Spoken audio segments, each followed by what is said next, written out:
ইন্নাল্লাযীনা ইয়াতলুনা কিতাবাল্লাহ।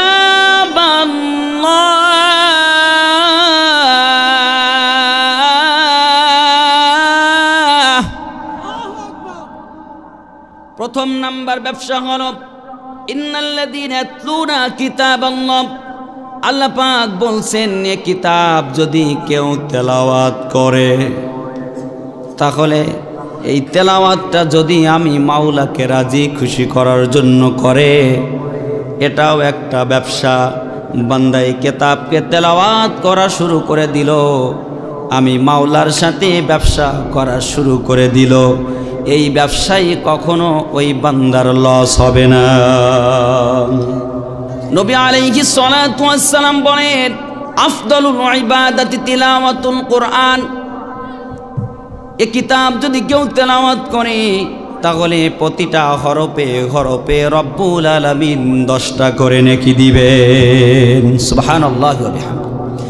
আমার প্রিয় ভাইয়েরা, এই কিতাবের সংস্পর্শে যদি কেউ আসে, আল্লাহ পাক তাকে সোনার মানুষে পরিণত করে দিবেন। তার জ্বলন্ত একটা প্রমাণ আজকে আপনাদের সম্মুখে আমি পেশ করে যাই, ভালো করে খেয়াল করে শুনবেন। আল্লাহর নবী আলাইহিস সালাতু ওয়াস সালাম একদিন মসজিদে নববীতে কোরআন তেলাওয়াত করছেন। আল্লাহর নবী কোরআন তেলাওয়াত করছেন, এমন সুন্দর করে তেলাওয়াত করছেন। আল্লাহর নবীর কণ্ঠটা এমন করে দিয়েছিলেন মালিক, এমন চমৎকার কণ্ঠ পৃথিবীতে আর কারোর হবে না। নবীজি বললেন যারা সুন্দর করে তেলাওয়াত করে না ওরা আমার উম্মত না। নবীজি যখন তেলাওয়াত করছেন, হঠাৎ করে একজন ইহুদি এসে, তার নাম হলো বারা ইবনে আব্দুল্লাহ। এই বারা ইবনে আব্দুল্লাহ মসজিদে নববীর জানালার পাশে দাঁড়িয়ে নবীজির তেলাওয়াত শুনতেছে। সে তাকে মোহাম্মদ ইবনে আব্দুল্লাহ কি যেন পড়তেছে, কি একটা কবিতা পড়তেছে, এমন সুন্দর করে তেলাওয়াত করতেছে। এই তেলাওয়াত শুনতে শুনতে তার কোন সময় জানি ঘুম এসে গেছে, বারা ইবনে আব্দুল্লাহ জানে না। আল্লাহর নবীজি তেলাওয়াত শেষ করে বাড়িতে চলে গেলেন। বারা ইবনে আব্দুল্লাহ কিছুক্ষণ পরে ঘুম ভেঙে যাওয়ার পরে তাকাই দেখে মসজিদের ভিতরে কেউ নাই। কোথায় গেল? বারবার তিনি খুঁজতেছেন কোথায় গেল। বারা ইবনে আব্দুল্লাহ বাড়িতে চলে গেলেন। পরের দিন সকালবেলা বারা ইবনে আব্দুল্লাহ আবার ছুটে চলে আসলেন মসজিদ নববীর কাছে। এই একটা দিন, এই একটা রাত, তার কর্ণে কহরের ভিতরে আল্লাহর নবীজির ওই চমৎকার কণ্ঠের আওয়াজ বারা ইবনে আব্দুল্লাহর কর্ণে কহরের ভিতরে বারবার যেন ভাসতেছে।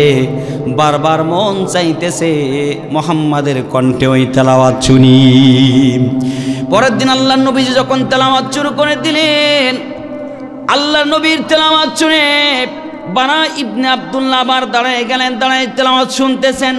নবী আলাইহিস সালাতু ওয়াস সালাম তেলাওয়াত শেষ করে যখন বাইর হলেন মসজিদ থেকে, বারা ইবনে আব্দুল্লাহ সামনে গেলেন, যে বলতেছে মুহাম্মদ কি জানো তুমি বলতেছিলা, কেন তুমি বন্ধ করলা? কারণ আজকে 2টা দিন আমি তোমার কণ্ঠে এই তেলাওয়াতটা আমি শুনতেছি। আমার জীবনে আমি এত গান শুনেছি, আমার জীবনে আমি কত কবিতা শুনেছি, কত নামি দামি শিল্পীর কণ্ঠে গান আমি শুনেছি, কিন্তু এই 2টা দিন তোমার কণ্ঠে আমি যা শুনলাম, আমার জীবনে কোনো দিন এমন মধুর কণ্ঠে এমন সুন্দরভাবে আমি শুনি নাই। আল্লাহ নবী আলাইহিস সালাতু ওয়াস সালাম বললেন তোমার নাম কি? বলে আমার নাম বারা ইবনে আব্দুল্লাহ। হে বারা ইবনে আব্দুল্লাহ, এমন সুন্দর তেলাওয়াত তুমিও করতে পারবে, এমন সুন্দর তেলাওয়াত তুমিও করতে পারবে। বারা ইবনে আব্দুল্লাহ বললেন তাই নাকি? আমিও কি তেলাওয়াত করতে পারবো নাকি? নবী আলাইহিস সালাতু ওয়াস সালাম বললেন অবশ্যই অবশ্যই তেলাওয়াত করতে পারবে, তবে এটা যিনি নাজিল করেছেন সেই মালিকের প্রতি ঈমান আনতে হবে। কারণ লাইসা হাযা কালামুন বাশার, এটা কোনো মানুষ রচিত কোনো গ্রন্থ নয়, এটা কোনো মানুষের লেখা নয়, এটা পাঠাইয়েছেন তিনি কে?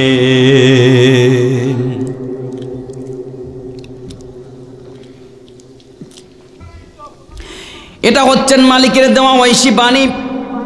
ওই মালিকের প্রতি যদি তুমি ঈমান আনতে পারো, এই কিতাবের প্রতি যদি ঈমান আনতে পারো, তাহলে অবশ্যই অবশ্যই তুমিও তেলাওয়াত করতে পারবে। এটা কোনো কাব্য কবিতা নয়, এটা হলেন মালিকের দেওয়া ঐশী বাণী। বারা ইবনে আব্দুল্লাহর দেরি করলেন না, আল্লাহর নবী আলাইহিস সালাতু ওয়াস সালামের হাতে হাত রেখে ঈমান এনে নিলেন। ঈমান আনার পরে নবীজি বললেন, আগামীকাল সকালবেলা তুমি আমার সাথে দেখা করবে, তাহলে অবশ্যই অবশ্যই আমি তোমাকে তেলাওয়াত শেখায় দিব। বারা ইবনে আব্দুল্লাহ যখন বাড়ির দিকে রওনা দিলেন, দেওয়ার পরে আবু জেহেলের সাথে তার প্রতিমধ্যে দেখা হয়ে গেছে। আবু জেহেল জিজ্ঞাসা করতেছে, বারা কি ব্যাপার, আজকে কয়দিন তোমারে আমি দেখা পাই না, তুমি আমার কাছে যাওনের কারণটা কি? বারা ইবনে আব্দুল্লাহ বললেন, আমার সামনে থেকে সরে যাও, আমাকে বাধা দিও না, আমাকে বাড়িতে যেতে দাও। আমার সামনে থেকে সরে যাও, তোমার কথা শোনার সময় আমার নেই, তোমার কাছে যে আমার লাভ কি?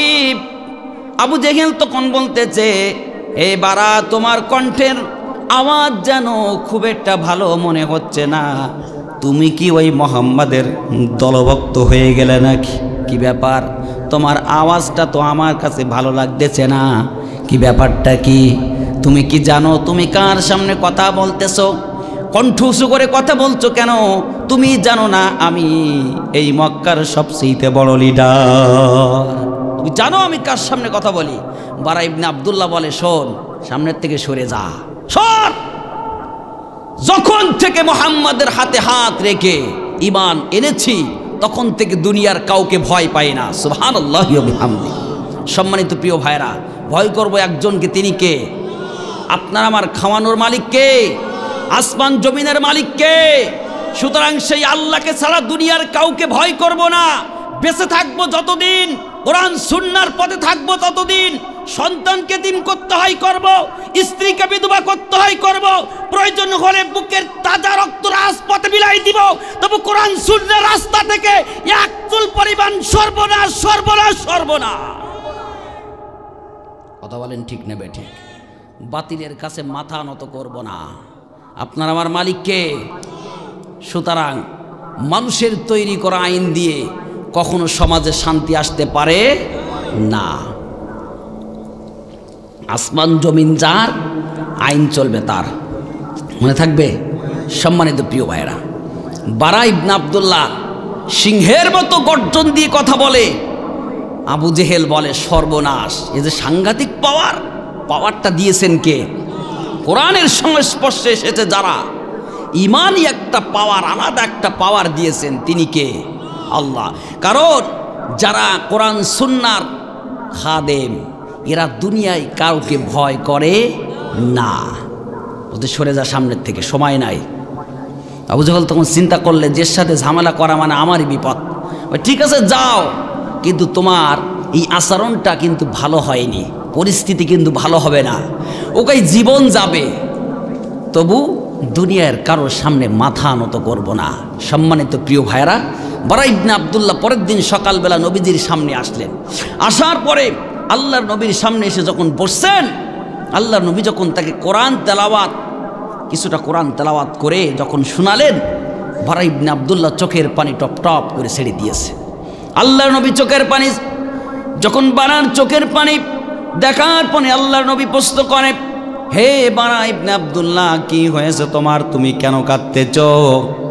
তখন বলতেছে, রাসূলুল্লাহি, এটা আমার কোনো দুঃখের কান্না নয়, এটা হচ্ছে আমার সুখের কান্না।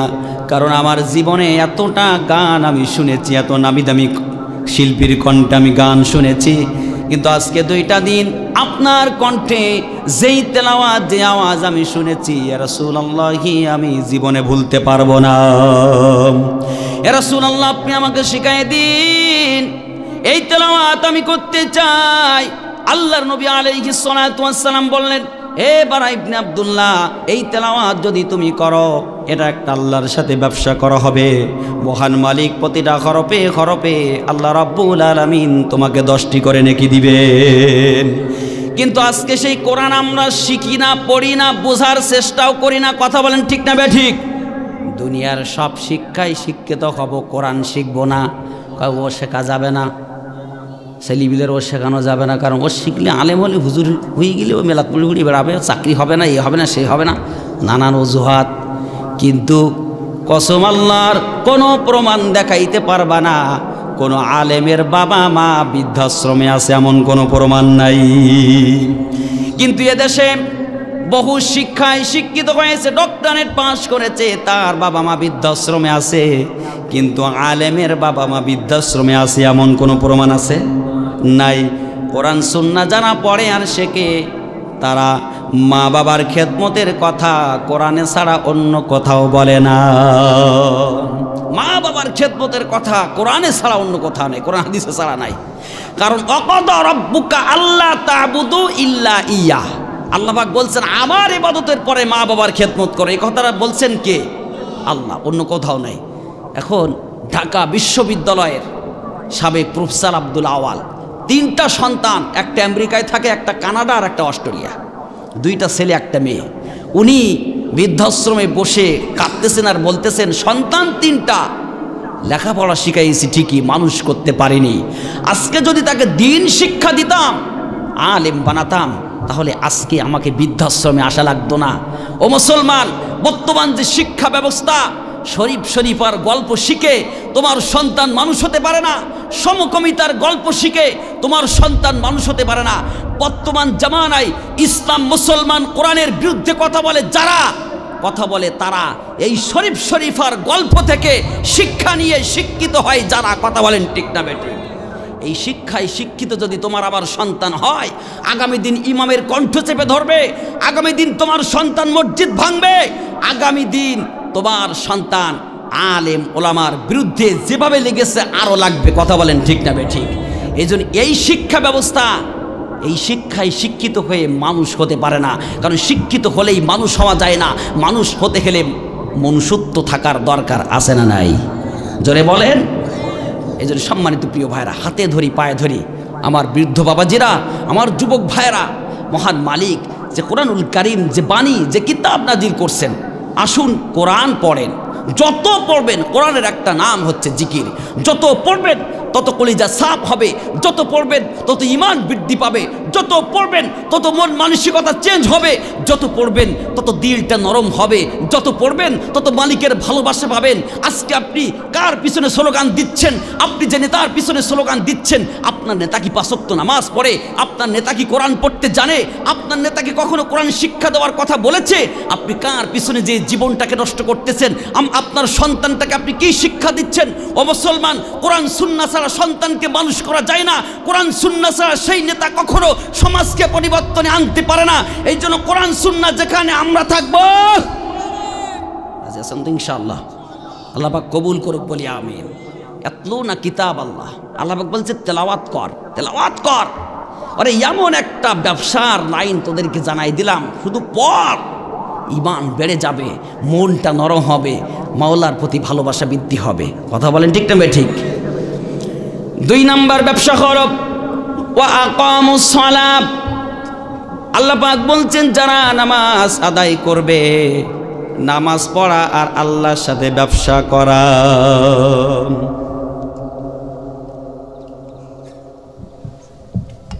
নামাজ পড়া মানে হলো আল্লাহর সাথে ব্যবসা করা। আল্লাহর নবীজি বললেন, একজন বান্দা যখন নামাজে দাঁড়ায় আল্লাহু আকবার বলে, ওই বান্দা নামাজে থাকে যতক্ষণ আল্লাহর রহমতের দৃষ্টি তার উপরে পড়ে ততক্ষণ। কিন্তু বর্তমান সময় নামাজের কথা বললি বলে হুজুর সময় নেই। আমি আমার এক মুসল্লির বললাম, ভাইজান নামাজ পড়বেন না? কয় ওসব সিস্টেম আজকাল নাই, ওসব সিস্টেম আজকাল নেই। তাই সিস্টেম নেই, বুঝছেন না? এবার আমি মনে মনে চিন্তা করতেছি টাইট দেওয়া যায় কি করে। হঠাৎ মনে পড়ি যার ঘরে ছাদ দেবে 2 দিন পরে, ছাদ হয়ে গেলে হুজুরির দরকার আছে না নাই? কারণ হুজুরগা যতই বদনাম করো না কেন, মরি গেলে হুজুরগা দরকার আছে না নাই? ঘরে উঠতে গেলে হুজুরগা দরকার, বিয়ে করতে গেলেও হুজুরগা দরকার, যে পথে যাবা হুজুরগা না হলে চলবে না। আবার হুজুরগা পিছনে গন্ধ আছে না নাই? আবার হুজুররা খারাপ। আমি আশ্চর্য হয়ে যাই, 5 ওয়াক্ত নামাজ ইমাম সাহেব, 5 ওয়াক্ত নামাজে হাত তুলে মুসল্লিদের জন্য কল্যাণের দোয়া করে, আর এই মুসল্লি চার দোকানে বসে সবচেয়ে বেশি ইমামের সমালোচনা করে।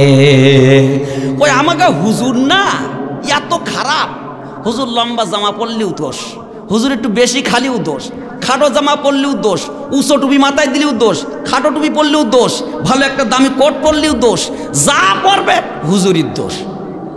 তাহলে হুজুরা কি মরি যাবে নাকে দেখি? হ্যাঁ, আর যদি বেতন একটু বেরিয়ে যায়, উপায় নেই, বেতন বাড়ানোর কথা বলি। মসজিদ কোটি কোটি টাকার মসজিদ হচ্ছে, সব বিষয়ে টাকা থাকে, হুজুরির টাকার বেলায় হুজুর দেখতেছেন না, টাকা উঠতেছে না, সেই রাম টাকা পয়সা গ্রামতে দেয় না, কেউ উঠতে না, ওইখানে গেলি ফকির।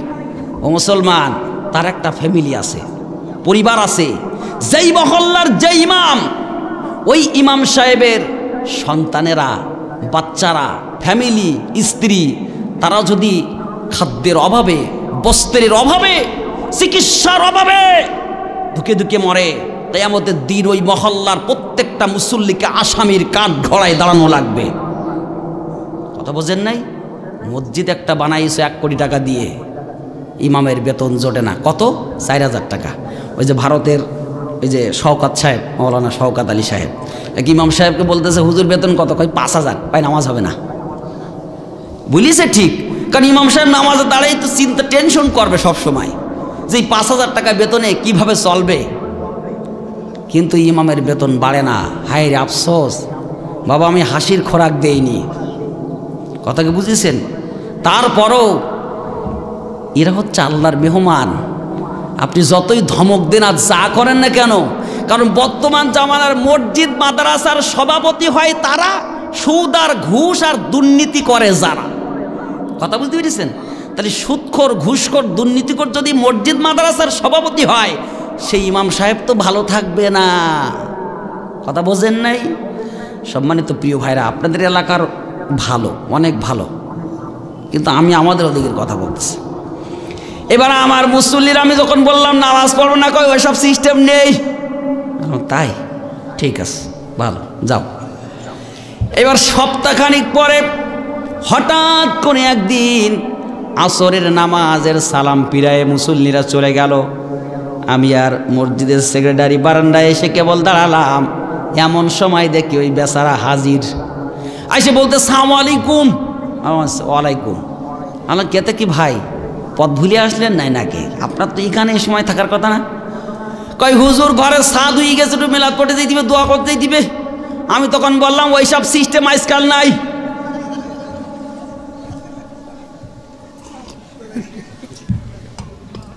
হয়েছে তো জবাব? ঠিক আছে। আমি বললাম ওইসব সিস্টেম আজকাল নাই। যার মসজিদ নামাজ আর ইমামের সাথে যার সিস্টেম নাই, তার বাড়ির কোনো অনুষ্ঠানের সাথে সিস্টেম নাই। ও তখন মাথার নিচু করে আর কোনো কথা বলে না। কয় হুজুর বুঝতে পেরেছি, সেদিন আমি আপনাকে বলেছিলাম, আজকে সেই কথাটার জবাব দিলেন। আমি বললাম ওই দিন আমি মনে মনে ভেবেছিলাম এর সামনে কোরআন হাদিস এক গাদা বললেও লাভ হবে না, এর টাইট দিতে হলে জায়গা মতো ধরতে হবে। এখন তোমার বাড়ি আমি যাইতে পারি, তুমি তওবা করে আদা যদি করো আজকে থেকে 1 ওয়াক্ত নামাজ আর কাজা করবা না, বাদ দিবা না, ঠিক মতো পড়বা, তাহলে আমি তোমার বাড়ি যাব, নইলে যাব না। তখন বলতেছে হুজুর এই কান ধরলাম। সেক্রেটারি বললে হুজুর কি হয়েছে? আমরা পরে বলতেছে, আগে কি বলছে তাই শুনি নেন। এই কান ধরলাম হুজুর, যতদিন বেঁচে থাকবো জীবনে আর 1 ওয়াক্ত নামাজ আমি আর বাদ দেব না। আল্লাহ আগে আসরটা পড়ো, তারপরে কথা। আসরে নামাজ পড়ে তার বাড়িতে গেলাম, দোয়া করে দিলাম, ঘর উদ্বোধন করে দিলাম। এখন সে চাপ দাড়ি রেখেছে, জুব্বা পরে, মাঝে এক চিল্লাও দিয়েছে। আমার প্রিয় ভাইরা এখন 5 ওয়াক্ত মুসল্লি হয়ে গেছে। হেদায়েত দেওয়ার মালিক কে? ও মুসলমান, বাইনাল আবদ ওয়া বাইনাল কুফরি তারকিস সালাহ। মুসলমান আর কাফিরের মধ্যে পার্থক্য হলো সালাত। কারণ ঈমান আনার পরে সর্বপ্রথম দায়িত্ব, সর্বপ্রথম ফরজ হলো নামাজ। নামাজের সাথে যার সম্পর্ক নাই, যত চিল্লা চিল্লি করুক না কেন, ও মুসলমানই নয়। এই রাতের বেলা এখন যে ঘুমাবা, ঘুমের অর্ধেক নাম হলো মরণ। এই যে ঘুমাবা, সকাল বেলা যদি মাওলা জাগায়ে দেয় আপনি জাগতে পারবেন সকাল, আর যদি না জাগায়ে দেয় তাহলে পরকাল। কথা বলেন ঠিক নেবে ঠিক? কিন্তু এই রাতের বেলায় যেই মালিক ঘুমের শেষে, মৃত্যুর শেষে আবার জীবিত করে দিল ফজরের নামাজের মাধ্যমে, ওই মালিকের প্রশংসা করার দরকার আছে না নাই? কিন্তু বর্তমান সময় নামাজে নেই, মসজিদে গেলে মুসল্লি পাওয়া যায় 3 জন। কয়জন? এক মসজিদে ইমাম সাহেব ফজরের নামাজে দেই দেখে 3 জন মুসল্লি। কজন? 3 কাইশো মুসল্লি। একজন অজুখানায় যে অজু করতেছে, ঠান্ডা পানি ধরে কাইসতেছে, আর একজন মসজিদের ভিতরে বসে বসে কাইসতেছে, আর একজন দাঁড়াইয়ে নামাজে দাঁড়াই কাশতেছে। ইমাম সাহেব পড়ে গেছে বেকায়দায়, কই কাশি ঠেকাবো না নামাজ পড়াবো? সভাপতি সাহেবের কাছে ফোন করিয়েছে, ওটা এখন আসেনি। সভাপতি সাহেব কোথায়? কয় আসতেছি হুজুর, আসতেছি, শেষে আসবে। এবার আসার পরে বলে, হুজুর কি হয়েছে? কয় এই কাইশো মুসল্লির ইমামতি আমি আর করবো না, যে কটা আসা দরকার ওই কটা বাড়িতে শুয়ে আছে, আসেনি। আর যে কটা নাট বল্টু একেবারে শেষ, সে কটাই সে মসজিদে। বাবাজিরা কিছু মনে করেন না যেন, তারা এই মসজিদে এসে হাজির। কিন্তু যে কটা আসা দরকার ও কটা বউ আর কোল বালিশ নিয়ে শুয়ে আছে। এখন সভাপতি সাহেব এই ইমামতে আমি আর করবো না, কাশি ঠেকাবো না, নামাজ পড়াবো। বর্তমান সময় দেখেন, চার দোকানে লোকের অভাব নেই, বাজার ঘাটে অভাব নেই, মসজিদে লোক নাই। কথা কন ঠিক নেবে ঠিক? কিন্তু জুমার দিনে সবচেয়ে বেশি আছে না নাই? এক সিন আছে সারা সপ্তাহ পড়ে না, জুমার দিন যে সামনের কাতারে বসে, আর হুজুর যদি একটু খুতবা লম্বা করে গার মধ্যে জ্বলে যায়। আছে না নাই? আপনাদের এদিকে নেই, আমাদের ওদিকে আছে। যারা শুধু জুমার নামাজ পড়ে, ওক্তীয় নামাজ পড়ে না, ওরা আল্লাহর নবীজির উম্মত হতে পারবে না। আমার প্রিয় ভাইয়েরা, নবীজি বললেন সল্লু কামা রাআইতুমুনি উসাল্লি, ওই রকম ভাবে নামাজ পড়ো যেভাবে তোমরা আমাকে দেখেছো। আল্লাহর নবী 5 ওয়াক্ত নামাজ পড়তেন, আর নবীর সহচর যারা হবে তাদেরকেও 5 ওয়াক্ত মুসল্লি হওয়ার দরকার আছে না নাই? কেমন করে ঘুমাও তুমি, কেমন করে ঘুমাও তুমি, ফজর করে কাজা, এমনও তো হতে পারে জোহরে জানাজা তোমার, এমনও তো হতে পারে জোহরে জানাজা। মুসলিম হয় না জন্ম নিলে মুসলমানের ঘরে, কাফের মুমিন তফাৎ তো হয় সালাতের উপরে। এই জীবনে নামাজ যেন, এই জীবনে নামাজ যেন হয় না তোমার কাজা, এমনও তো হতে পারে জোহরে জানাজা। ঠিক কিনা বলেন? কে কখন মারা যাব এই গ্যারান্টি কারো আছে? নাই। কে কখন চলে যাব এটা জানে কে? আমার বামাজিরা চিরজীবন দুনিয়ায় থাকা যাবে না, কখন জানি ডাক এসে যায়। এই জন্য যাওয়ার আগে 5 ওয়াক্ত নামাজের পাবন্দি যদি কেউ করে, তাহলে অবশ্যই অবশ্যই আল্লাহ রাব্বুল আলামিন তাকে জান্নাতের মেহমান হিসেবে কবুল করে নেবেন। সাহাবায়ে কেরামের আমল ছিল, তারা দিন নিয়ে প্রতিযোগিতা করতেন, আর বর্তমান জামানার মানুষের আমল হলো দুনিয়া নিয়ে প্রতিযোগিতা করা। কে কত দুনিয়ায় বড় হতে পারবে, কে কয়তলা বাড়ির মালিক হতে পারবে, কে কয়টা গাড়ির মালিক হতে পারবে, কে কত শত বিঘা জমির মালিক হতে পারবে, এইটা নিয়েই দুনিয়ায় ব্যস্ত। নামাজ তেলাওয়াত করার সুযোগ সময় নাই। ওরে মানুষ হইছ বেহুশ দুনিয়ার পিছে, কি জবাব দিবি রে তুই মাওলারি কাছে, ভাই কি জবাব দিবি রে তুই মাওলারি কাছে। রাতে দিনই দৌড়া দৌড়ি, বিশ্রামেরও সুযোগটা নাই, নামাজ রোজা দূরের কথা আল্লাহর নামটাও মুখে নাই। ঠিক না বলেন? রাতে দিনই দৌড়া দৌড়ি, বিশ্রামেরও সুযোগটা নাই, নামাজ রোজা দূরের কথা আল্লাহর নামটাও মুখে নাই। মরণকালে টাকা কি কারো সঙ্গেতে গেছে, মরণকালে টাকা কি কারো সঙ্গেতে গেছে, কি জবাব দিবি রে তুই মাওলারি কাছে, হাই কি জবাব দিবি রে তুই মাওলারি কাছে। ওরে মানুষ ওই চোপে হুজ দুনিয়ার পিছে, কি জবাব দিবি রে তুই আল্লাহর কাছে, হাই কি জবাব দিবি রে তুই মাওলারি কাছে। দুনিয়ারি মোহে পড়ে মাওলাকে গেছো ভুলিয়া, জানো কি কবে কখন ছাড়তে হবে এই দুনিয়া। দুনিয়ারি মোহে পড়ে আল্লাহকে গেছো ভুলিয়া, জানো কি কবে কখন ছাড়তে হবে এই দুনিয়া। তোর পিছে মহা বিপদের সংকেত আছে, তোর পিছে মহা বিপদের সংকেত আছে, কি জবাব দিবি রে তুই আল্লাহর কাছে, হাই কি জবাব দিবি রে তুই মাওলার কাছে।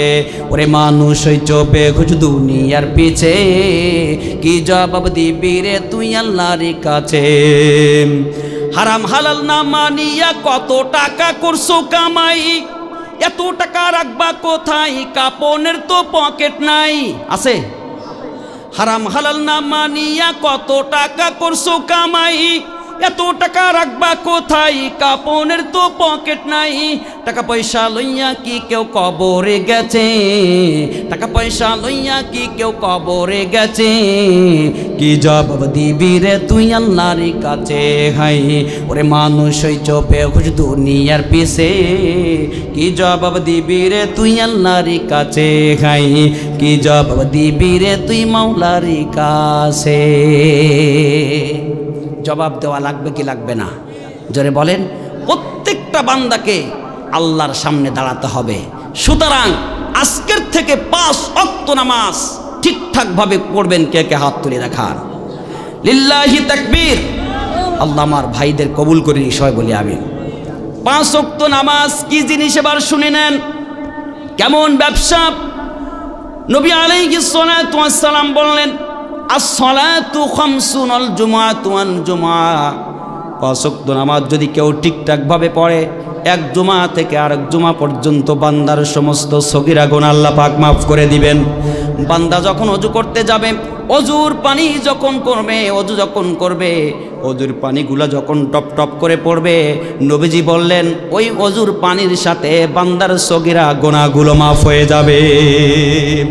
ও রমাদান ইলা রমাদান, এক রমজান থেকে আরেক রমজান পর্যন্ত বান্দার 5 ওয়াক্ত নামাজ গুনাহ সগীরা গুনাহ সমূহ মাফ করে দেবে। কিন্তু এই বান্দাকে কবিরা গুনাহ মুক্ত হতে হবে, কারণ কবিরা গুনাহর সরদার গুনাহ হলো 4টা। কয়টা? আকবরুল কাবাইর আরবা। কবিরা গুনাহর সরদার গুনাহ হলো 4টা। 1 নাম্বার হলো শিরক করা, 2 নাম্বার হলো মানুষ হত্যা করা, 3 নাম্বার হলো পিতা মাতাকে কষ্ট দেওয়া, 4 নাম্বার হলো মিথ্যা কথা বলা। এই 4টা গুনাহ যদি কেউ করে, তওবা ছাড়া ওই বান্দার মাফ হবে না। এইগুলা বাদ দিয়ে যদি সগীরা গুনাহ ছোটখাটো গুনাহ হয়ে যায়, ত্রুটি বিচ্যুতি হয়ে যায়, শয়তান যেহেতু আছে, বান্দা 24টা ঘন্টা চলাফেরার ক্ষেত্রে বান্দার গুনাহ হতে পারে। কিন্তু নবীজি বললেন, বান্দা যখন ফজরের নামাজের ওযু করতে যাবে, সন্ধ্যা এশার পর থেকে ফজর পর্যন্ত বান্দার সমস্ত সগীরা গুনাহ ওযুর পানি দ্বারা মাফ হয়ে যাবে। ফজর থেকে জোহর পর্যন্ত মাফ হয়ে যাবে, জোহর থেকে আসর, আসর থেকে মাগরিব, মাগরিব থেকে ঈশা। এইভাবে 5 ওয়াক্ত নামাজ বান্দা যদি ঠিকঠাকভাবে আদায় করে, আল্লাহ নবীজি বললেন ওই বান্দার সমস্ত সগীরা গুনাহগুলো আল্লাহ মাফ করে দেয়। এমত অবস্থায় যদি বান্দার মৃত্যু হয়ে যায়, ওই বান্দা জান্নাতুল ফেরদাউসের মেহমান হয়ে যাবে। এজন্য মুসলমান ভাইয়েরা, আল্লাহ রাব্বুল আলামিন আপনাকে আমাকে যে নিয়ামতগুলো দিয়েছেন, আল্লাহ পাক এই হাত 2খানা কিন্তু কুন ফায়াকুনের মাধ্যমে হয় নাই, জবানটা কুন ফায়াকুনের মাধ্যমে হয় নাই, পাও 2খানা কুন ফায়াকুনের মাধ্যমে হয় নাই, চক্ষু 2খানা কুন ফায়াকুনের মাধ্যমে হয় নাই, কপালটা কুন ফায়াকুনের মাধ্যমে হয় নাই। গোটা শরীরের ভিতরে কপাল নামক একটা নিয়ামত, একটা জিনিস আল্লাহ পাক, একটা অঙ্গকে আল্লাহ দিয়েছেন। আল্লাহ রাব্বুল আলামিন বললেন, আমার দয়া করে মায়া করে মহব্বত করে আমার বান্দার শরীরটাকে আমি সাজাই দিলাম। আমার বান্দা গোটা শরীরের ভিতরে কপাল নামক যে অঙ্গটা আছে, এই কপাল দিয়া আমার বান্দা যদি দৈনিক 5 বার আমি মাওলার সামনে সেজদা দেয়, আমি রব্বুল আলামিন ওই বান্দার জিম্মাদার হয়ে যাব। আমার প্রিয় ভাইরা, নবীজি বললেন বান্দা যখন আল্লাহু আকবার বলে নামাজে দাঁড়ায় যায়, দাঁড়ানোর পরে বান্দা দুনিয়ার কারোর সাথে কথা বলে না, দুনিয়ার কোনো রাজা বাদশার সামনে বান্দা দাঁড়ায় নাই, বান্দা দাঁড়াইছে একজনের সামনে, তিনি কে? আল্লাহর সামনে বান্দা দাঁড়ায় যায়। বান্দা যতক্ষণ নামাজে মন থাকে ততক্ষণ আল্লাহ পাকের রহমত বান্দার প্রতি বর্ষিত হয়। কিন্তু এই বান্দা যখন মন মানসিকতা অন্যদিকে চলে যায়, আল্লাহ রাব্বুল আলামিন তখনই বলে, বান্দারে সারাটা দিন দুনিয়া নিয়ে ব্যস্ত ছিলা, সামান্য 10 মিনিটের জন্য আসলা, তাও আবার দুনিয়া নিয়ে ব্যস্ত আছে না নাই? কেন হবে না? কারণ এখন চার দোকানে বসলেই টেলিভিশন আছে না নাই? চলে বলেন, টেলিভিশন আছে না নাই? কিছু কিছু মানুষ আছে চার দোকানে বসে দেখবেন টুপিটা মাথায় দেওয়া আছে, এক হাতে সিগারেট আর এক হাতে 4 কাপ নিয়ে টেলিভিশনে হাকুর তাকাই থাকে। হ্যাঁ, কিছুদিন আগে ইন্ডিয়ার থেকে আসলাম, তো আমি হুগলি জেলার ভিতরে একটা বাজারের ভিতরে ঢুকলাম, দেখি এক চাচা সিগারেট হাতে 4 কাপ হাতে, টুপি মাথায় দেওয়া, এরকম তাকাই টেলিভিশনের দিকে, আর হিন্দি গান হচ্ছে, ড্যান্স হচ্ছে, চাচা দেখি কায়দা মতো সেই আছে। তা আমি মনে মনে ভাবছি, হাই রে চাচা, টুপিটা মাথায় আছে, সিগারেটও হাতে, ওইভাবে চালাচ্ছে। এমন মানুষ আছে না নাই? আর বৈশে নানা সমালোচনা, ও খারাপ, ওইটি খারাপ, ওইটি খারাপ, ওইটি খারাপ, ওইটি খারাপ, সবাই খারাপ আর উনি ভালো, আছে না নাই? জলে বলেন। আর চাওয়ালা চা ঘুরতেছে আর করতে, হ্যাঁ চাচা ঠিক ঠিক ঠিক ঠিক করছাও, মানে ও ওই সাথে সাথে তাল দিচ্ছে, তা নাহলে তো চা বিক্রি হবে না। আমি মনে করি চার ব্যবসাটা হালাল, ঠিক আছে, কিন্তু যেই চার দোকানে সিনেমা ফিট করা আছে, ওইখানে বসে সিনেমা দেখা আর সিনেমা হলে বসে দেখা সমান। তাহলে তুমি মানুষকে সিনেমা দেখাই চা বেচতেছো, চা কি ওই পয়সাকে হালাল হবে? জোরে বলেন। এই জন্য মানুষের ভাষা ফুটো গুনিয়ে লাভ নেই। আরে আমি জান্নাতে যেতে পারবো কি পারবো না, আরে আমার সংসারটা কিভাবে চলবে, আরে আমি কিভাবে গুনাহমুক্ত থাকবো, আরে আমি কিভাবে আমার মাওলাকে রাজি খুশি করতে পারবো, আরে কিভাবে পরকালে আমি জবাব দিব, এইটা নিয়ে আমার ভাবতে হবে, এইটা নিয়েই আমার টেনশন করতে হবে, এইটা নিয়েই আমার চিন্তা করতে হবে। কারণ জাহান্নামের আগুন বড় ভয়াবহ আযাব, জাহান্নামের আগুন বড় কঠিন, কবরের আযাব বড় কঠিন, এটা নিয়েই আমাকে ভাবতে হবে। আমার দুনিয়া নিয়ে চিন্তা করার সময় আমার নাই। কিন্তু এক শ্রেণীর মানুষ আছে ওইগুলো নিয়ে ভাবেই না, কবরের পাশে যেই ভাবেন এক শ্রেণীর মানুষ এরকম আসে না নাই? এদের একটা ছোট্ট একটা উদাহরণ দেই, কষ্ট হচ্ছে না তো? বসবেন তো সারা রাত। উদাহরণটা হচ্ছে আশরাফ আলী থানভী রহমাতুল্লাহ আলাইহি মুসলমানদের হাসি, ছোট্ট একটা কিতাব লিখেছে, হুজুররা জানে। এর ভিতর লেখছে এক মহিলা বছরের নতুন চাঁদ উঠলে আনন্দ করে, ঠিক আছে। এখন চাঁদ উঠে গেছে, চাঁদটা দেখা যাচ্ছে না, এখন উনি মাঠের মধ্যে গেছে, মাঠের মধ্যে যাওয়ার পরে দেখো অনেক পোলাপান্ড মাঠে জমা হয়ে, চাঁদ দেখবে, নতুন চাঁদ উঠবে। এখন যাওয়ার পরে এখনও ক্লিয়ার দেখা যাচ্ছে না, একটু একটু। মহিলার কোলে একটা বাচ্চা ছিল, বাচ্চাটা হঠাৎ পায়খানা করে দিচ্ছে। তখন মহিলা বলতে, এই চাঁদ পরিষ্কার দেখা গেলে আমার ডাক দিও, আমি বাচ্চাটা ধোয়াই নিয়ে আসি। ধোয়াতে গেছে, এখন অর্ধেকটা ধোয়া হয়েছে, এরই মধ্যেই মাঠের মধ্যে ইল্লা দেওয়া শুরু করে দিচ্ছে, আল্লাহ আল্লাহ দিচ্ছে, চাঁদ দেখা গেছে। এখন মহিলা ওই অবস্থায় দৌড় দিছে, যে মাঠে যেয়ে বলতো, আল্লাহ এবারের চাঁদটা তুমি আমাদের জন্য মঙ্গল করিও, আমিন। যখন মুখে হাত বলে, কেতে কি ব্যাপার, হ্যাঁ আরে এবারে চাঁদটা যে এত গন্ধ, হ্যাঁ আমাদের জন্য মঙ্গল বয়ে নিয়ে আসবে না, অকল্যাণ ছাড়া কল্যাণ হবে না। আসলে কি চাঁদে গন্ধ না হাতে গন্ধ, এটা কি সে বুঝলো? বর্তমান সময় অ্যাক্সিনে আছে, লোকের ভাষা ফুটো খুঁজে বেড়ায়, নিজের মধ্যে যে এত ত্রুটি ও দেখার সময় ওর নেই, ওটা ও দেখতেই চায় না। কথা বলেন ঠিক না ভাই? ঠিক। এই জন্য নিজের ভিতরে কি আছে, নিজের ত্রুটি বিচ্যুতিগুলা মৃত্যুর আগে ঠিক করে নাও, তা না হলে মরার পরে আর কোনো সুযোগ আছে? আইয়াতিয়াকুমুল আযাব সুম্মা লা তুনসরুন। আল্লাহ পাক বলছেন ওই আযাব আসার আগে ঠিক হয়ে যাও। কোন আযাব? মৃত্যু। মৃত্যুর পরে কিন্তু কাউকে কোনো সুযোগ সুবিধা দেওয়া হয় না, যা হবার আগে হতে হবে। এই জন্য আমার সম্মানিত প্রিয় বাবাজিরা, হাতে দড়ি পায়ে দড়ি, যার যতটুকু বয়স হয়েছে, হায়াত মানে একটা নিয়ামত। আল্লাহ পাক আল্লাযী খলাকাল মাউতা ওয়াল হায়া, এই হায়াত আর মৌতের মাঝখানে যে সময়টা আল্লাহ পাক দিয়েছেন, এই সময়টা পরীক্ষা করার জন্য আল্লাহ রাব্বুল আলামিন দিয়েছেন আমার বান্দা উত্তম কর্মে কে কতটা পারফেক্ট, কার কত উত্তম কর্মে আগে থাকবে, আগানো পিছানো, এইটা নির্ণয় করার জন্য রব্বুল আলামিন হায়াত নামক সময় দিয়েছেন। এই সময়টা আল্লাহ পাক দিয়েছেন এই জন্য যে যতটুকু হায়াত পেয়েছি এই সময়টা কাজে লাগাই পরকালকে আমরা সাজাবো। আর দুনিয়ার সামান্য জিন্দেগিতে বসে যদি এই সামান্য 50 বছর 60 বছরের হায়াত পেয়ে যদি আপনি দুনিয়ার পিছনে দৌড়ান, পরকাল আপনার পিছন থেকে সরে যাবে। সেদিন কিয়ামতের দিন যে সন্তানের কারণে আজকে তুমি নামাজ পড়ার সুযোগ পাও না, যে স্ত্রীকে খুশি করার জন্য নামাজ পড়ার সুযোগ পাও না, যেই সন্তানকে খুশি করার জন্য সুদের আশ্রয় নিচ্ছ, যেই স্ত্রীকে খুশি করার জন্য ঘুষের আশ্রয় নিচ্ছ, এমন একটা দিন আসবে যেদিন ওই সন্তান তোমাকে পরিচয় দিবে না, এমন একটা দিন আসবে ওই স্ত্রী তোমাকে পরিচয় দিবে না। ও বাবা, সেদিন কেউ কারোর কাজে আসবে না, সকলের সম্পর্ক থাকবে দিনের সাথে। সন্তান যদি দিনদার হয় সে আপনাকে কাজে লাগবে, স্ত্রী যদি দিনদার হয় সে আপনার কাজে লাগবে। দিনদার ছাড়া কোনো কারোর সাথে কিয়ামতের দিন কোনো পরিচয় হবে না। এজন্য আমার প্রিয় বাবাজিরা, নিজের ঈমান নিজেকে গুছাইতে হবে। আল্লাহ নবী আলাইহিস সালাতু ওয়াস সালাম মসজিদে নববীতে বসে আছেন, সাহাবায়ে কেরাম সামনে বসে আছেন। আল্লাহর নবী ছোট্ট একটা উদাহরণ পেশ করলেন সাহাবাদের সামনে। ও আমার সাহাবারা, তোমাদের সামনে একটা ঘটনা আমি বলতেছি উদাহরণস্বরূপ। ঘটনাটা হলো, ও আমার সাহাবারা খেয়াল করে শোনো, বিষয়টা হলো একজন ব্যক্তির 3 জন ভাই ছিল। ওই ব্যক্তি যখন অসুস্থ হয়ে গেল, তার প্রথম নাম্বার ভাইকে সে ডাক দিল, দিয়ে বলতেছে, ভাই আমি তো অসুস্থ হয়ে গেছি, কিছুক্ষণ পরে আমি হয়তো দুনিয়া ছেড়ে চলে যাব, আমার অবস্থাটা খুব খারাপ, এখন আমার ব্যাপারে কোনো কিছু ভেবেছো কিনা, আমি মরার পরে আমাকে কি করবা? তখন ওই ভাই জবাব দিলেন, তুমি যখনই মারা যাবা মরার সাথে সাথে আমি অন্যের হয়ে যাব। এরপরে সে দ্বিতীয় ভাইকে ডাক দিলেন, দিয়ে বলতেছে, ভাই আমি তো মারা যাব, আমার ব্যাপারে কোনো কিছু ভেবেছো কিনা? তখন সে বলতেছে, রাসূল, তখন বলতেছে, ভাই তুমি তো মারা যাবা, মরার পরে আমরা তোমার লাশটাকে নিয়ে কবর পর্যন্ত যাব, কবরে রেখে আমরা চলে আসব। এরপরে সে 3 নাম্বার ভাইকে ডাক দিলেন, দিয়ে বলতেছে, ভাই আমি তো দুনিয়া ছেড়ে চলে যাব, আমার ব্যাপারে কোনো কিছু ভেবেছো কিনা? তখন বলতেছে, তুমি মরার পরে আমি তোমার সাথে কবরে, মিজানে, হাসরে, পুলসিরত এবং জান্নাতেই যাব।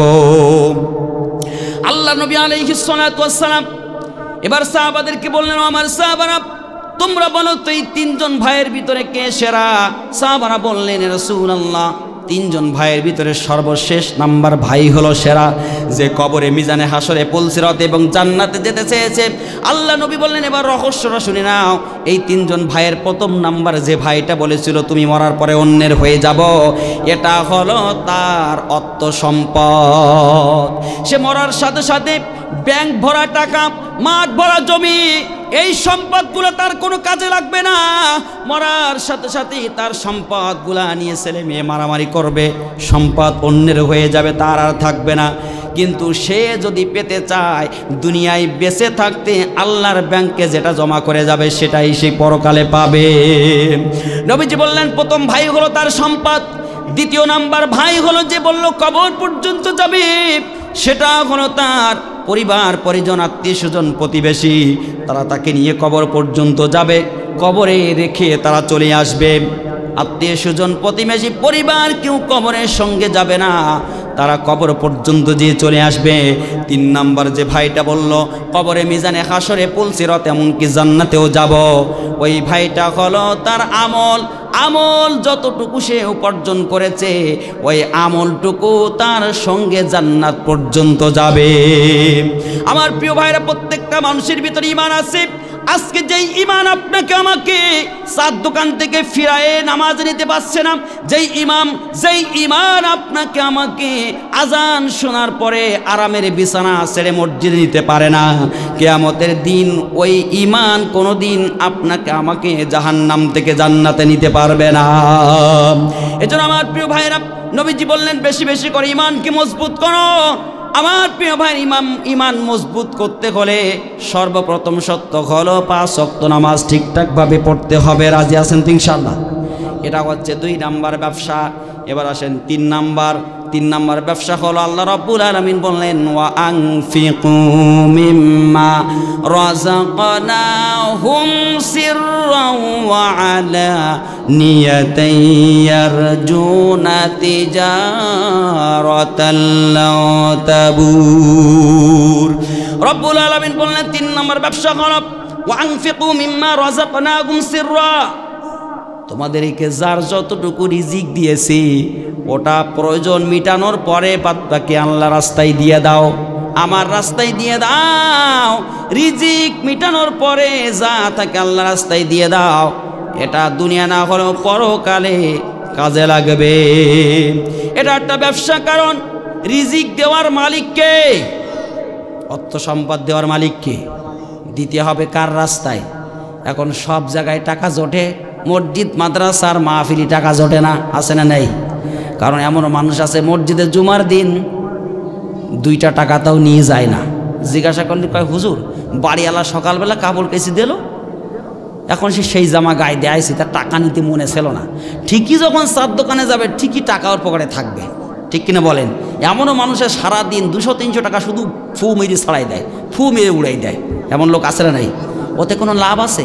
ইন্নাল মুবাজ্জিরিনা কানু ইখওয়ানা শায়াতিন, অপচয়কারী হচ্ছে শয়তানের ভাই।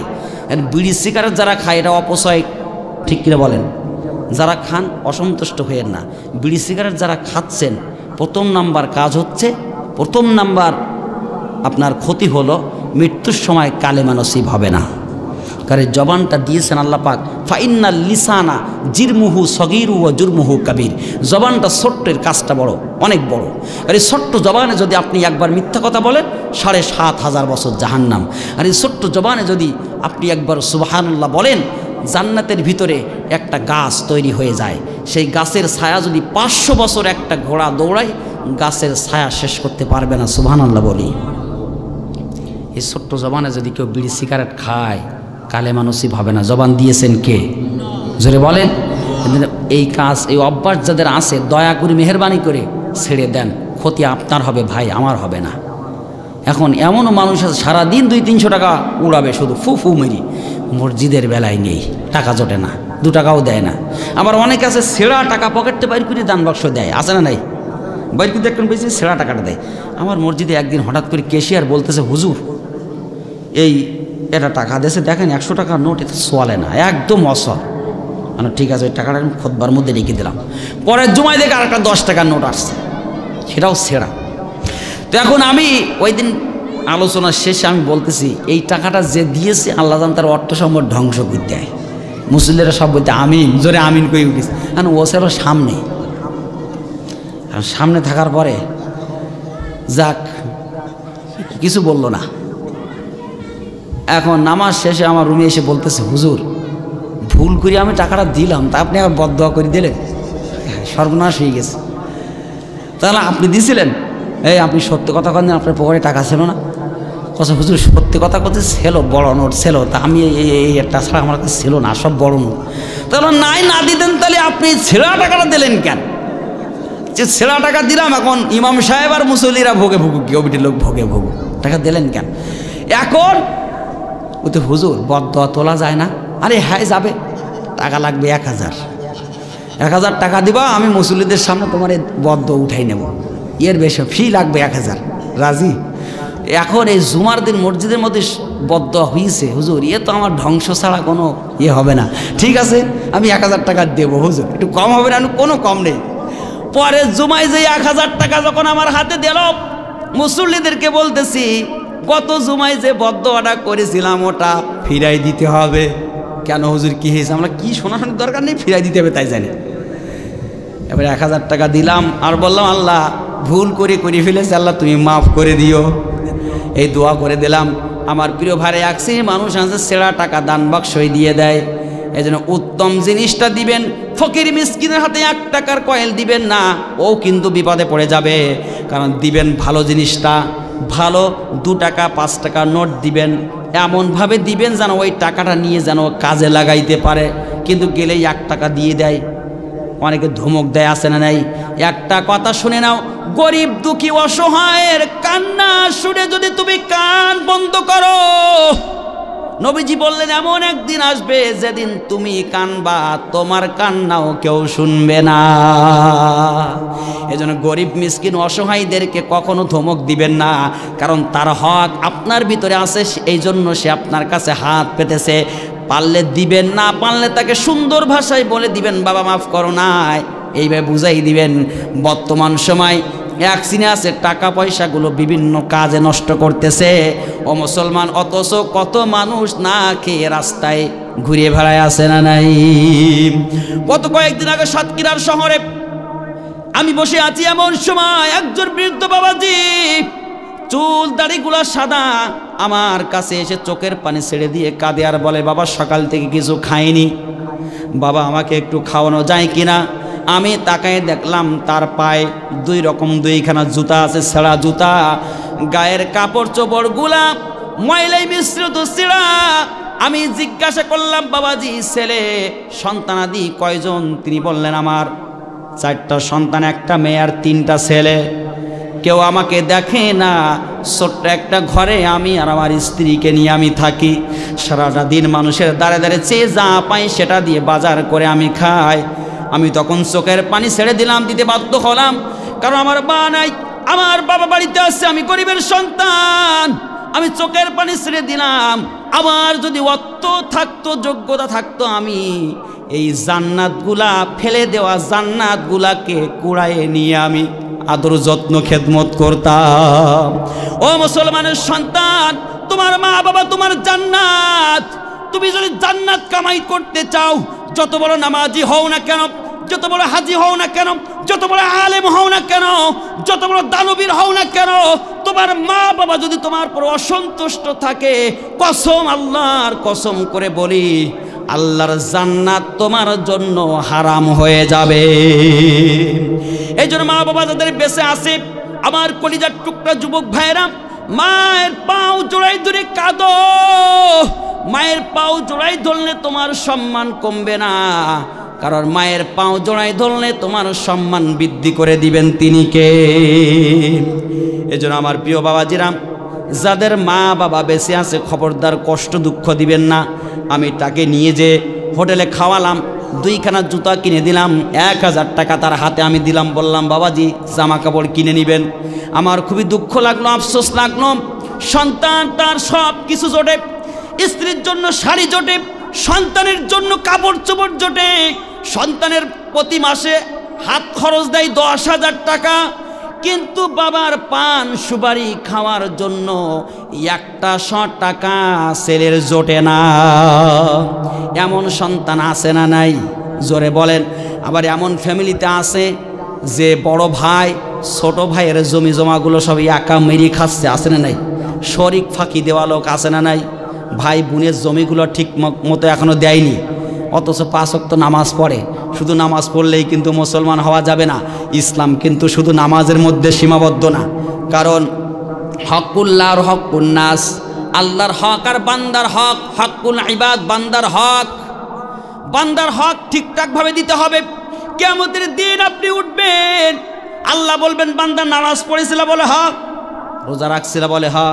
জিকির আজকার তেলাওয়াত সব করেছো, ঠিক আছে, সব ঠিক আছে, কিন্তু তোমার পিছনে ওরা কারা? ওরা কারা?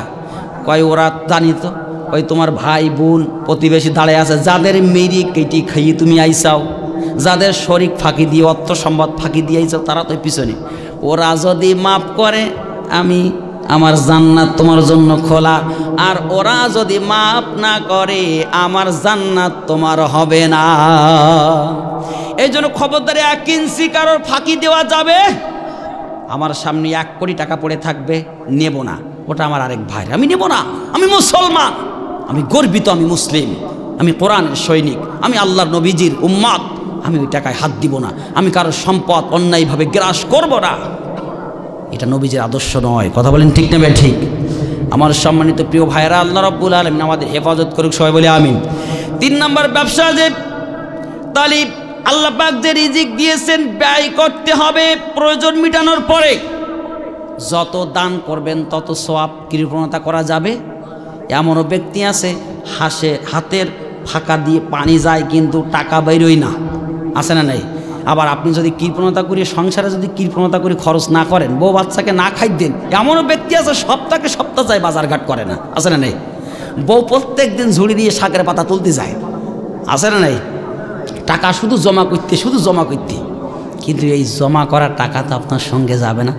এক বুড়ো চাচা ছিল যে এত কৃপণ, জনমের কৃপণ, ভয়তে তার বাড়ি ফকির মিসকিনও ঢুকতো না। কষ্ট হচ্ছে না তো? এখন এই চাচা একদিন হঠাৎ করে অসুস্থ হয়ে গেছে, কোনো ওষুধ পানিতে কাজ হচ্ছে না। হঠাৎ করে উনি মানত করি, বুঝিয়েছে আল্লাহ আমি যদি সুস্থ হয়ে যাই 7 দিন জিন্দা কবরে থাকবো। কয়দিন? চলে বলেন কয়দিন? 7 দিন। সুস্থ হয়ে গেছে। এখন সুস্থ হয়ে গেছে তা ওর আর মনে নেই, কারণ এক শ্রেণীর মানুষ আছে বিপদে পড়লে আল্লাহকে ডাকে, বিপদ থেকে উদ্ধার হয়ে গেলে আর চেনে না, আছে না নাই? ওই একজন গরু কিনতে যাচ্ছে, যাওয়ার সময় একজনের সাথে দেখা, তো বলতে ভাই কোন যাচ্ছি? গরু কিনতে। বলে ইনশাল্লাহ গরু। দেখ ইনশাল্লাহ বলবো কেন? পকেটে টাকা আছে তাই ইনশাল্লাহ বলতে যাবো কেন? তাই তা ঠিক আছে, তা তুই যা।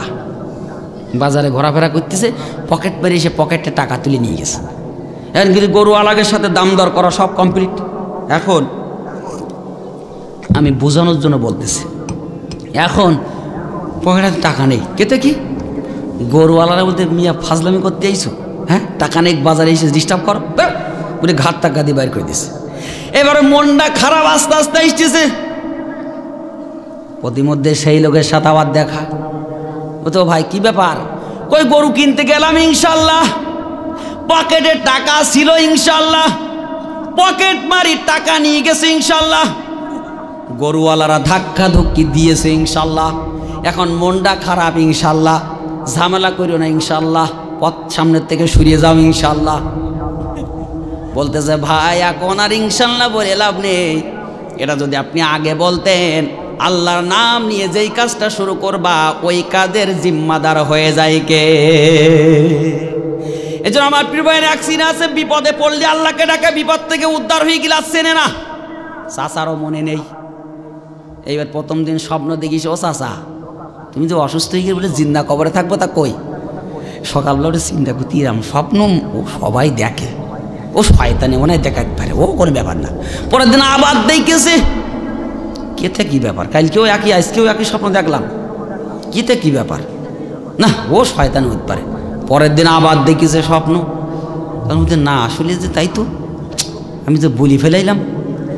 এইবার 5টা ছেলে 5 জনের ডাক দিতে বলতে, বাবা আমি তো এই কথা বলিলাম, তো এখন আমার তো তুমি এত মানত করা বাদ দিয়ে তুমি কবরের মানত করে যাও কেন? একটা গরু বলতে পারো নি জবাই করে লোকের খাই দিতাম, তা যাও কবরে থাকো। এইবার বাপের 7 দিনের গোছ গাছ করে নিয়ে যেয়ে একটা বেশ কবর খুঁড়িয়েছে বাড়ির শেষ মাথায় বাঁশবাগানে। এইবার কবরের ভিতরে বাপের 7 দিনের সমস্ত খাদ্য খাবার দিয়ে বাপকে ওর ভিতরে ঢুকাই দিয়েছে। এক সাইড একটা ছোট্ট ছিদ্র বানা রেখেছে হাওয়া বাতাস যাওয়ার জন্য।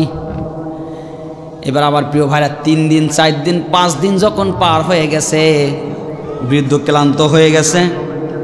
এবার হঠাৎ করে 6 দিনের মাথায় ওই বুড়োর ছোট্ট বৌমাটা ছিল একটু দিনদার, সে রুটি সেঁকতেছিল। এবার একটা ফকির কোন দেশের তাই ইস্তা জানে না, ও বুড়ো চেনে না, চিল্লি বাড়ির মধ্যে ঢুকতো না। এসে দেখে রুটি সেঁকতেছে, বলতেছে মা আমি সকাল থেকে কিছু খাইনি, আমাকে একটু খাবার ব্যবস্থা করো। তখন ছোট বৌমা চিন্তা করতেছে আমার শ্বশুর তো কবরে শুয়ে দিয়েছে, এই ফাঁকে 3 খান রুটি দেই। 3 খানা রুটি দান করলেন। কয়খান? 3 খানা রুটি দান করেছে। করার পরে বুড়ো ওদিক হঠাৎ করে লক্ষ্য করে দেখে বিশাল বড় মোটরসাইকেলের আলোর মতো আসতেছে। তখন মধ্যে কেতে কী ব্যাপার, এত বড় আলো আসতেছে কোন দিকতে? হঠাৎ করে দেখে এক সাইডে আসতেছে, 4 সাইড আবার আলো পানা দেখতিস কেতে কি দেখতিস। ও কবরে তো মুনকার নাকিরা আসে যে, হ্যাঁ তাহলে মুনকার নাকি ফেরেস্তায় আসতেছে, মনে হয় মোটরসাইকেল চড়ে আসতেছে সেই আলো, বুঝতে পারিস? তো একদিন আসেনি কেন ওরা? এখন তো আমার সময় প্রায় শেষ, ও বুঝতে পারিস? যাক আসুক, আসলে আমি বলবো আমি তো এখনো মরিনি, ঠিক আছে? চালাক কত বড় দেখেন। এইবার যখন কাছাকাছি চলে আসছে, আসার পরে লক্ষ্য করে দেখে আসলে ওটা মুনকার নাকির ফেরেশতা না, মোটরসাইকেলের আলো না, বিশাল বড় একটা অজগর সাপ, চোখ দিয়ে আলো জ্বলতেছে। এই সে সোজা বুড়োর এই সাইডে ঢুকে এই ভিতরে 3টা পেঁয়াজ মেরিছে, 3 পেঁয়াজ মেরে সামনে ফেনা দিয়েছে। বুড়ো তো এইবার আইদ মরা বুড়ো যখন সামনে দিয়ে এক সবল মারে, একখানা রুটি এসে সামনে আর দেয়, ডাইন সাইডে সবল যখন দেয় আর একটা রুটি আসে, এইভাবে 3 সাইডে 3 কান রুটি এসে ঢাল স্বরূপ। বুড়ো তখন চিন্তা করতেছে, জীবনে তো দান করিনি, তাই রুটি আসলো কোন যাতে।